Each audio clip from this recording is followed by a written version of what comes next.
Hey, I'm Lindsay Tan, and I'm here today to talk to you about something called the skill matrix.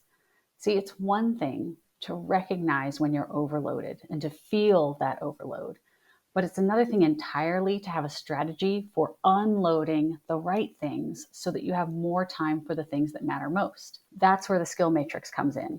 Now, this is a tool I love, something I've been using with my students and mentees for years. And I want to share it with you today because I think it can be a real game changer for you, especially when you already know there's a problem, but you're not sure how to get out of it. So let's take a look at the skill matrix and how you can use it in your life. First of all, the skill matrix is a 4-quadrant system. It has brilliance, function, burnout, and fun.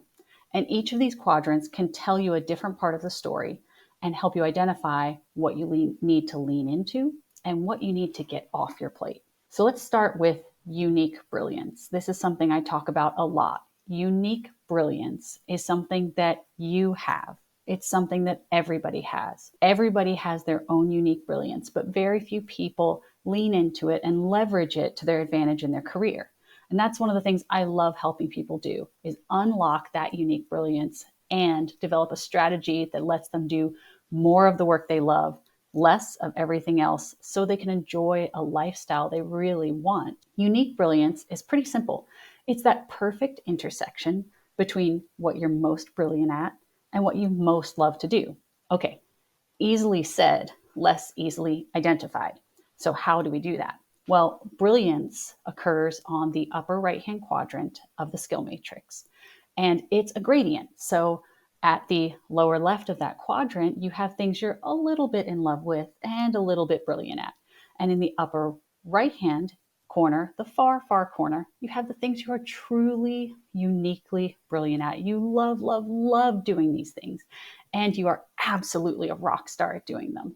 This is the zone you want to be in as you move further and further into your career. People who are able to move into their unique brilliance over time are the people who become absolute rock stars.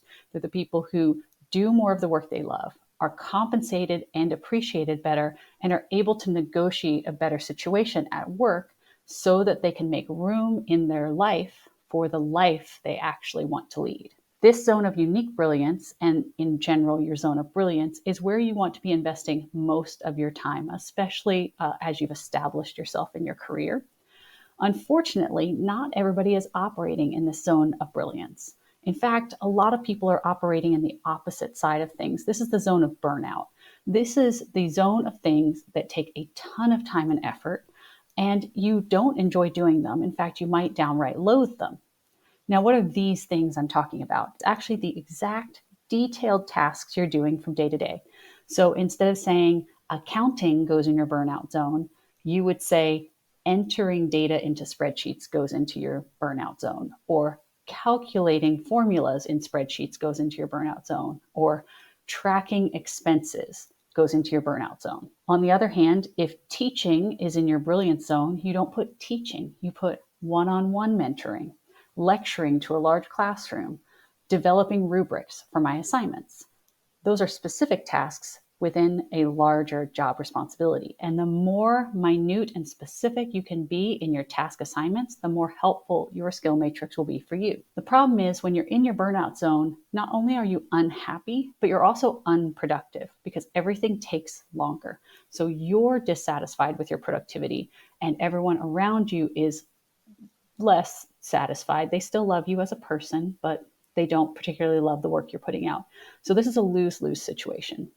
Now let's take a look at what's in the middle. So we have this zone of functional where we're pretty good at it. We're okay to pretty awesome, but we don't particularly enjoy these things. In fact, you can downright loathe them and still be functionally competent in them. So the zone of function is oftentimes part of your job. It just shouldn't be the majority of your job. So if we've got our brilliance and our burnout zones, and we've got our functional zone, what's this 4th quadrant for? Well, I'll tell you. This is the zone where you love doing it, but you're still not very good. In fact, you could be quite terrible at these things. These things are called hobbies. You love doing them and they're fun, that's great, but do them off hours because you're not doing a very good job at it. This should be left to somebody else who's got a greater skill in this area when it comes to productivity at work. A lot of people are operating in the burnout zone right now. And that burnout zone is coming from three things. one, too much work. We all know that. But two, too much work that's hard to do. It's not in your zone of unique brilliance. And too much work that you don't enjoy doing. It's not rewarding. It doesn't fuel your passion. These are the things that lead to burnout. Now, even if you're doing work you love, too much work can burn you out, but this is the crisis zone. When you don't love the work you're doing too much of it, and each and every task on your plate takes forever. So guess what? The things in this burnout zone are the first things to take off your plate. You can keep those functional pieces in place for now, but eventually you want to be moving out of function so that you can invest more time in your brilliance. Eventually, you want to be working in brilliance and function as your primary pieces. So, like 80% brilliance, 20% function. There is a remainder in there somewhere that might fall into burnouts and fun, but your goal is 80% in your zone of brilliance, 20% in your zone of function. That leads to your optimum success. Now, you know that you can map all of your tasks to this skill matrix. You know that you can then use this task zone to tell you what comes off your plate first, burnout, then function. Keep brilliance and leave fun for your nights and weekends. The more specific and honest you are, the more useful it will be.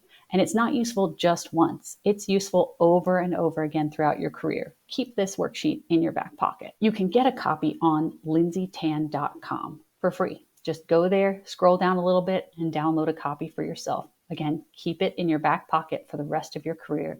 It's going to be a real game changer for you. Remember, it's one thing to know you're overloaded.